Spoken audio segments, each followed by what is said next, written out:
Hello everyone, welcome back to my YouTube channel Muniya Bhaskar 111। Friends, कैसे हैं आप सब? उम्मीद करती हूँ कि आप अच्छे होंगे। मैं भी अच्छी हूँ। और आज सबसे ख़ास वजह लेके, एक बहुत ही अहम वजह लेके मैं ये वीडियो बना रही हूँ। जैसा कि आप लोग को पता है, मैं कभी भी किसी और का कंटेंट अपने वीडियो पे नहीं डालती, अपने चैनल पे नहीं डालती। पर ये किसी और का कंटेंट भी नहीं है, ये एक न्यूज़ है जो जिससे आप सभी रूबरू हो चुके होंगे, जहाँ तक मुझे लगता है, अकॉर्डिंग टू माय नॉलेज। कल लगभग 11 से 11:30 के बीच मैं यूट्यूब पे ऐसे ही कुछ सर्च कर रही थी, कोई सॉन्ग सर्च कर रही थी। तो व्हेन आई वाज स्क्रॉलिंग, मैं जब स्क्रॉल कर रही थी तो मेरे सामने एक ऐसी वीडियो आई जिससे मेरी रूह कांप उठी, मेरी आत्मा जैसे झकझोर गई। मैं जब से मैंने वो वीडियो देखी है, मैं स्पीचलेस हूँ कि मैं ऐसे में कहूँ तो क्या कहूँ, कि किस तरीके से मैं रिएक्ट करूँ। विश्वास नाम का जो एक शब्द है वो दुनिया से उठता जा रहा है, मिटता जा रहा है। मैं बात कर रही हूँ रेखा की। मैंने कल रेखा की वीडियो देखी, रेखा कुमारी, जो बिहार से बिलोंग करती है, शिवघर, शायद बिहार शिवघर से वो बिलोंग करती हैं। जो कान का ट्रीटमेंट कराने आई थी और जिनके साथ ऐसा हुआ कि उन्होंने अपना हाथ गवा दिया। मतलब, कैन यू इमेजिन कि यहाँ पे आपको प्रॉब्लम है और आपका शरीर का कोई एक हिस्सा काट दिया जाता है। मतलब, किसकी लापरवाही की वजह से? Just because of the irresponsibility duties of doctors. क्योंकि मैं आज ये वीडियो बनाने के लिए इसलिए मजबूर हो गई हूँ क्योंकि मैं बिना बोले इस वीडियो में, बिना कुछ कहे मैं रह नहीं पाई। मुझे लगा कि मुझे रिएक्ट करना चाहिए। रिएक्ट तो वैसे भी कर ही रही हूँ, पर जब तक मैं कहती नहीं, मुझे शांति नहीं मिलती। ऐसे करेंगे अगर आप लोग, मैं डॉक्टरों से कह रही हूँ कि अगर आप लोग ऐसा करेंगे, जो डॉक्टर ऐसे कर रहे हैं, अपनी गैर जिम्मेदारी दिखा रहे हैं, इस बात में कितनी सच्चाई है मुझे तो नहीं पता, लेकिन जितना अभी तक मैंने सुना, जितना अभी तक मैंने जाना, मैं बात कर रही हूँ बिहार की उस बेटी जिसने अपना शरीर का एक अंग गवा दिया किसी की लापरवाही की वजह से। जी हाँ, मैं बात कर रही हूँ रेखा की। महज 20 साल की रेखा, जो बिहार शिवघर से बिलोंग करती है। कल जब मैं यूट्यूब पे कुछ सर्च कर रही थी तो अचानक से उनका वीडियो सामने आया और कहीं ना कहीं वो मेरे लाइफ से भी रिलेटेड है। मेरे लाइफ से भी कहीं ना कहीं वो रिलेटेड है, इसलिए मैं ये बात कह रही हूँ। मैं महसूस कर सकती हूँ आज जो रेखा पर बीत रहा है।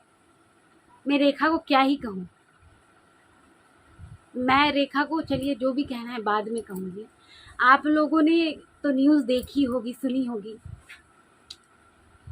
एक 20 साल की लड़की, बच्ची है वो, 20 साल की एक बच्ची, एक लड़की अपने कान का इलाज करवाने आती है और अपना हाथ गवाती है। आप समझ सकते हैं कि कितना डिफरेंस है ना इस बात में, ज़मीन आसमान का फ़र्क है। मतलब, कान का ट्रीटमेंट, कान का ऑपरेशन, और उस बच्ची ने, उस लड़की ने अपना हाथ गवा दिया। अब बातें तो ये चल रही हैं कि डॉक्टर के रॉन्ग ट्रीटमेंट से। मैं, हो सकता है मैं पूरी सच्चाई नहीं जानती, या मैंने डॉक्टर की तरफे से भी कोई बात नहीं सुनी, लेकिन हो सकता है कि ऐसा हुआ हो, क्योंकि मेरे साथ भी ऐसा हुआ है।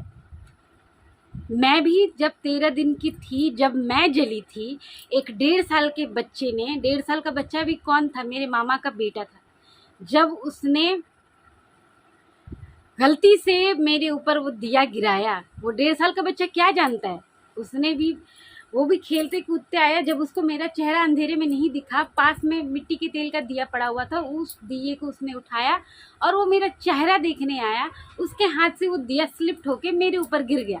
उस हादसे में मेरी ये हालत हो गई और मेरा राइट हैंड भी लगभग 60-70% जल गया था। लेकिन ऐसा नहीं था कि वो हाथ बचता नहीं, लेकिन क्या हुआ, इन्हीं डॉक्टरों की रॉन्ग ट्रीटमेंट की वजह से मैंने अपना वो हाथ गवा दिया। उन्होंने मेरे उस हाथ को, जले हुए हाथ को बैंडेड कर दिया था और 10 से 15 दिन तक वैसे छोड़ दिया। ना उसमें दवा लगती, ना उसकी ड्रेसिंग होती, ना उसमें हवा पानी लगता, तो वो अंदर ही अंदर सड़ के गल के 10 से 15 दिन के बाद एल्बो के नीचे से, कोहनी के नीचे से टूट के मेरे ही घर वालों के गोद में, मेरी मासी के गोद में, बड़ी मासी जो थी उनकी गोद में गिर गया। अब मैं ये चीज़ महसूस नहीं कर सकती कि मुझे उस वक्त कितना दर्द हुआ होगा। महज 13-14 दिन की बच्ची, मुझे क्या ही पता है। पर आज जो हुआ रेखा के साथ, उस बच्ची पे, उस लड़की पे क्या बीत रही होगी, क्योंकि वो 20 साल की रेखा, वो सब कुछ फील कर सकती हैं, उनके अंदर इमोशंस है, दुनियादारी की समझ है, उनको जो झटका लगा है वो कैसे उस चीज़ को फेस कर रही होंगी, मैं वो कल से सोच सोच के मैं पागल हुए जा रही हूँ, अंदर ही अंदर मुझे वो खाए जा रही है। वरना मैं किसी भी ऐसे न्यूज़ में ज़्यादातर, मैं आप लोगों को झूठ नहीं कहूँगी, आज की डेट पर मैं न्यूज़ नहीं देखती, मैं खबरें नहीं पढ़ती, क्योंकि मुझे, जब मैं खबरें पढ़ती हूँ, यहाँ किसी का रेप हो गया, वहाँ ये हो गया, वो हो गया, इन सारी चीज़ों से ना मुझे बर्दाश्त नहीं होता, मैं सह नहीं पाती, ऑटोमेटिकली मुझे गुस्सा आता है, गुस्से से मैं पागल हो जाती हूँ कि दुनिया में इतनी सारी चीज़ें कैसे हो सकती है और लोग ऐसी हैवानियत कैसे कर सकते हैं। अरे 5-6 साल की बच्चियों को तो छोड़ते नहीं। तो ये सारी चीज़ें और कुछ मेंटालिटी ऐसी होती है जिस वजह से मैं नहीं देखती, न्यूज़ नहीं देखती। मैं आप लोगों से झूठ नहीं बोलूँगी, मैं नहीं देखती। जो फ़ोन पे आता है, कभी स्क्रॉल करते हुए कोई न्यूज़ देख लिया या कभी कोई अपडेट ट्विटर से मिल गया तो मिल गया, वरना मैं ऐसे न्यूज़ नहीं देखती। गलती किसी और की, भोगता कोई और है। अगर ऐसा ही चलता रहा तो भविष्य में कोई भी बच्चा या कोई भी इंसान, भले ही वो दर्द से या किसी तकलीफ से, किसी बीमारी से मर जाना पसंद करेगा, पर डॉक्टरों के पास जाना पसंद नहीं करेगा, क्योंकि हम भगवान का दूसरा रूप मानते हैं डॉक्टरों को। और मैं ये नहीं कह रही कि सारे डॉक्टर ही ऐसे हैं, पर एक की वजह से सारे बदनाम हो जाते हैं। इस दुनिया में ऐसे डॉक्टर भी हैं जो बहुत अच्छे हैं, जो अपनी जान की बाजी लगाकर अपने पेशेंट की जान बचाते हैं। ऐसे भी डॉक्टर्स मैंने देखे हैं, उन डॉक्टर्स को मेरा सल्यूट है। और उन डॉक्टर्स के लिए मुझे बहुत ही शर्मिंदगी महसूस हो रही है कि हमारे भारत जैसे पवित्र देश में ऐसे डॉक्टर्स आज भी प्रेजेंट हैं जो एक तो गलती करते हैं, दूसरी माफ़ी तक नहीं मांगते, और अपनी उस गलती को छुपाने के लिए न जाने और कितनी गलतियां करते हैं। उल्टा पेशेंट्स पे न जाने कैसे कैसे ब्लेम्स लगाते हैं, ताकि लोग भी सोचे भाई डॉक्टर है, डॉक्टर क्यों झूठ बोलेगा, पेशेंट ही ऐसा किया, पेशेंट ने ही कुछ किया होगा। ऐसा नहीं होता है, डॉक्टर्स भी इंसान हैं, उनसे भी गलती होती है। भाई गलती करना बड़ी बात नहीं होती, गलती को स्वीकार करना, महसूस करना, रिग्रेट करना और उसके बाद माफ़ी मांगना बहुत बड़ी बात होती है। अब मैं रेखा के केस में किस हद तक सच्चाई है मुझे नहीं पता, पर जितना मैंने देखा मुझे ऐसा लगा कि ऐसा हो सकता है, क्योंकि मेरे साथ भी ऐसा हुआ है मेरे साथ ऐसा, इसीलिए मैं कह रही हूँ। पर मुझे आज तक ये एहसास नहीं हुआ कि मेरे शरीर का कोई हिस्सा मेरे साथ नहीं है, क्योंकि मैंने जन्म से ही उस चीज़ को पाया ही नहीं। मैं मतलब मेरे लिए वही है कि जन्म के 13 दिन के बाद से जब वो हिस्सा मुझसे छूट गया, मेरे शरीर से अलग हो गया, तब से मैंने अपनी ज़िंदगी को ऐसे ही एक्सेप्ट कर लिया और इस ज़िंदगी में मैं खुश हूँ। सब कुछ तो मैं कर ही लेती हूँ, झाड़ू, बर्तन, पोछा, खाना वगैरह सब कुछ कर लेती हूँ, पढ़ाई लिखाई सब कर लेती हूँ। और आप लोगों का इतना प्यार, इतना आशीर्वाद, इतना सपोर्ट भी रहा है कि मुझे किसी चीज़ की कमी महसूस ही नहीं हुई। लेकिन जब भी रेखा के बारे में, कल से जब भी मेरे दिमाग में वो बातें याद आती है तो अंदर से मेरी रूह कांप जाती है। मैं जितने भी डॉक्टर्स हैं, चाहे हमारे भारत के हों या आउट ऑफ इंडिया के हों, जितने भी हों, मैं उनसे दिल से एक बात की रिक्वेस्ट करना चाहूँगी, प्लीज़ आप लोग अपनी ड्यूटी, मैं जानती हूँ कि कई लोगों को बुरा भी लग रहा होगा, पर मैं जिन भी डॉक्टर्स ने ऐसा किया है, मैं उन डॉक्टर को ये कहना चाहती हूँ कि आप लोग अपनी ड्यूटी बखूबी निभाइए। आप लोगों पर हम आँख मूंद के ट्रस्ट करते हैं, विश्वास करते हैं।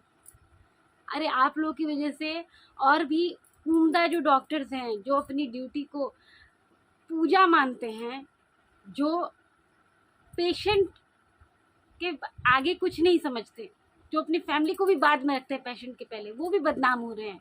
उनको शर्मसार ना करें, और जो अपनी गलती की है उस भूल को सुधारे।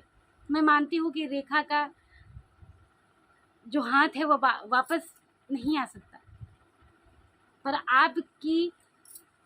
आपका जो सहानुभूति है, आपका जो माफ़ी होगा, वो शायद कहीं ना कहीं रेखा के दुख को कम कर दे।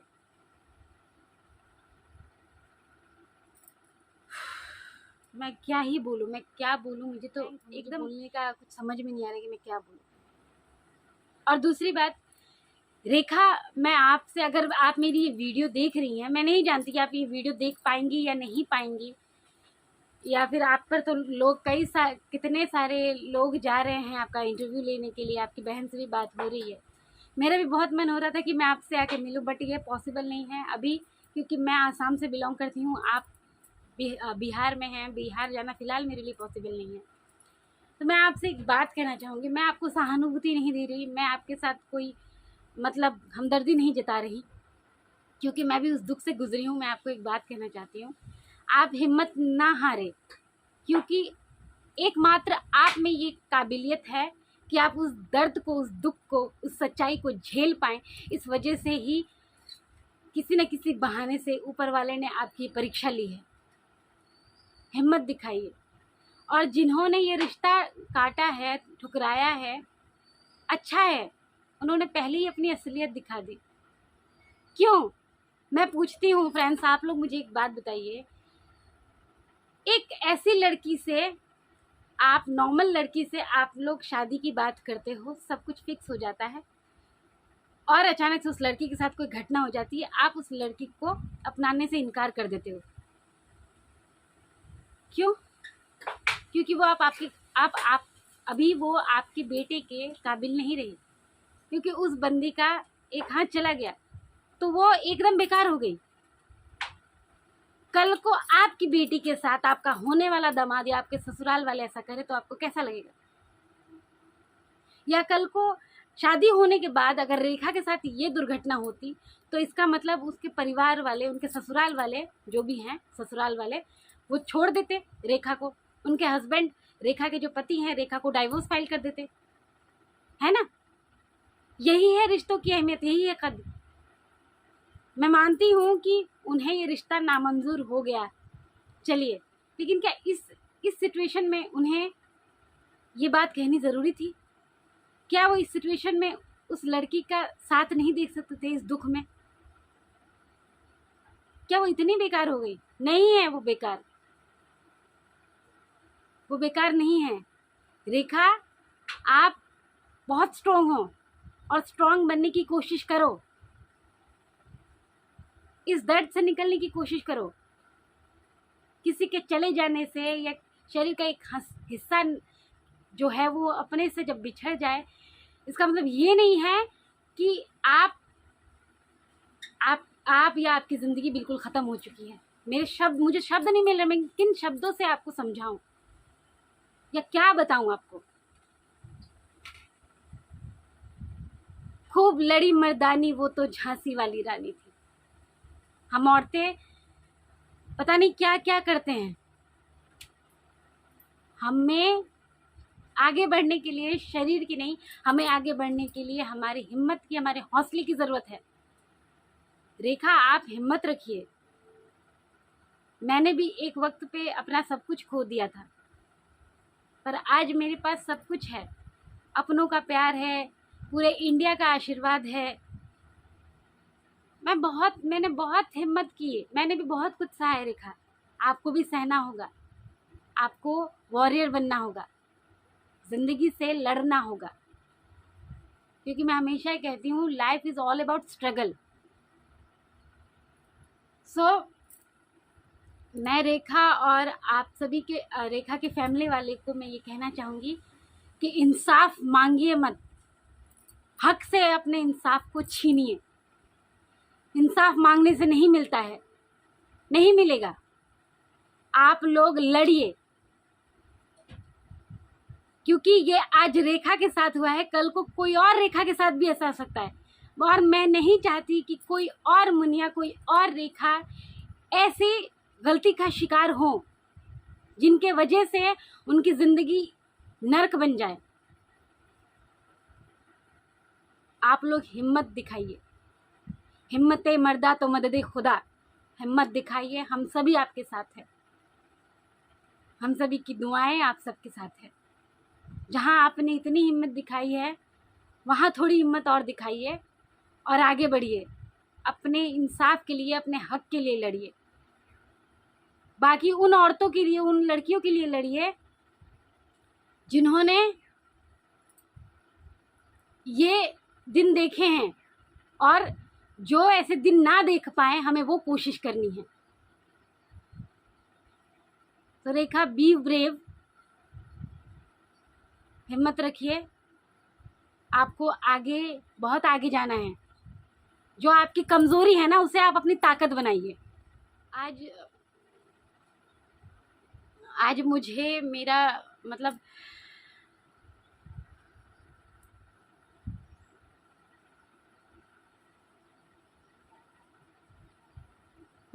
मैं ब्लैंक हूँ। आज मुझे मेरे दिन याद आ गए।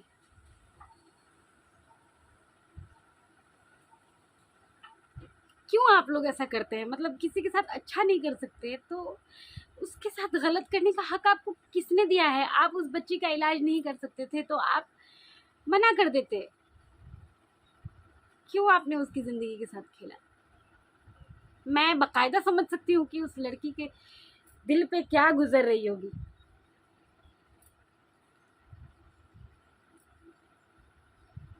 हम क्या ही सहानुभूति दें, हम क्या ही हिम्मत दें उस लड़की को।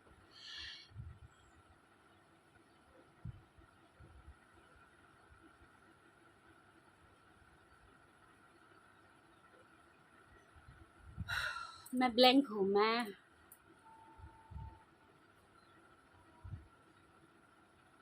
सच में ब्लैंक हूँ। मेरे पास आज शब्द नहीं मिल रहे हैं कि मैं कुछ भी बोल पाऊँ।